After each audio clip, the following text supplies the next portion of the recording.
Bulletin లో breaking చేస్తున్నాం. హైదరాబాద్ మాదాపూర్ లో జనసేన ఎంపీ లింగమనేని రమేష్ కుమారుడిపై కేసు నమోదైంది. ఆయన కుమారుడు సంజూష్ పై రోడ్డు ప్రమాదం కేసు నమోదైంది. ఈ నెల 16న కారుతో యువతిని సంజూష్ ఢీకొట్టాడు. ఘటనా స్థలంలోనే యువతి భారతి మృతి చెందింది. లింగమనేని రమేష్ కుమారుడు సంజూష్ కారు నడిపినట్టుగా నిర్ధారణ అయింది. ఇక సంజూష్ పై BNS 106/1 సెక్షన్ కింద పోలీసులు కేసు నమోదు చేశారు.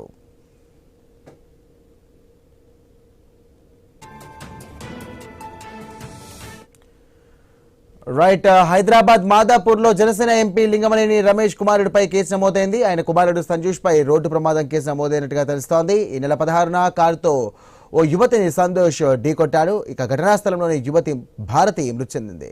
ఈ సందర్భంగా పోలీసులు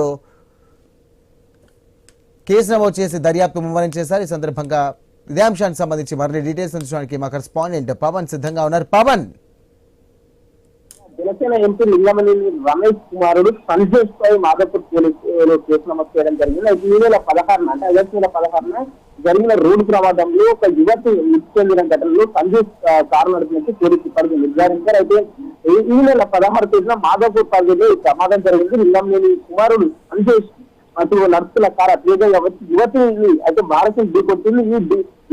ఈ ప్రమాదంలో ముందుగా తీవ్ర గాయాల పాలైంది. యువతి భారతి ఘటనా స్థలంలో నిలిచిండగా అప్పట్లో ఈ ప్రమాదంపై పోలీసులు కేసు నమోదు చేసి దర్యాప్తు. అయితే సీసీ కెమెరాలో సాక్షిలో వాంగ్మూలం ఆధారంగా కారణాలు తీసిన సంజూష్ అని పోలీసులు ఒకవైపు చేర్చడం జరిగింది. అయితే పోలీసులు సంజూష్ పై BNS సెక్షన్ 106/1 కింద కేసు నమోదు చేశారు. పట్టే ఇది నిర్లక్ష్యంగా వాహనం నడపడం వల్ల మృతికి కారణమని చెప్పేసి ఒకవైపు పోలీసులు నిర్ధారించడం జరిగింది. అయితే లింగమనేని రమేష్ ప్రముఖ వ్యాపారవేత్త ఎంపీ కావడంతో ఈ కేసు ఇప్పుడు హైదరాబాద్ మారింది. పోలీసులు సంజూష్ విచారించే అవకాశం ఉందా అని చెప్పి క్వశ్చన్ మార్క్ గా మారింది. అయితే ప్రమాదం జరిగిన కారును కూడా పోలీసులు ఇప్పటికే స్వాధీనం చేసుకున్నట్టు కూడా తెలుస్తుంది. అయితే కారు చాలా స్పీడ్ గా వచ్చింది. యువతిని దిద్దే తిరుగుతుందని చెప్తే అక్కడే చనిపోయిందని అక్కడ ఉన్న చుట్టుపక్కల వారు ఇప్పటికే చెప్పడం జరిగింది. అయితే ముట్టు కారు భారతి సాధారణ యువతి కుటుంబ సభ్యులు తీవ్ర విషాదంలో ఉన్నారని ఇప్పటికీ తెలుస్తుంది. తమ కూతురికి న్యాయం చేయాలని వారు ఇప్పటికే పోలీసులను కోరుతున్న పరిస్థితి మనం చూస్తున్నాం. అయితే ఈ కేసు ఎలాంటి ఒత్తిళ్లకు తలగకుండా న్యాయంగా విచారణ జరపాలని సాక్షి అటు స్థానికులు కూడా డిమాండ్ చేస్తున్నారు. ఎంపీ కుమారుడైనా చట్టం అందరికీ సమానమని చెప్పి వారు ఇప్పటికీ చెప్పడం చేశారు. అయితే ప్రస్తుతం మాదాపూర్ పోలీసులు ఈ కేసు చాలా ప్రతిష్టాత్మకంగా తీసుకున్నారు. BNS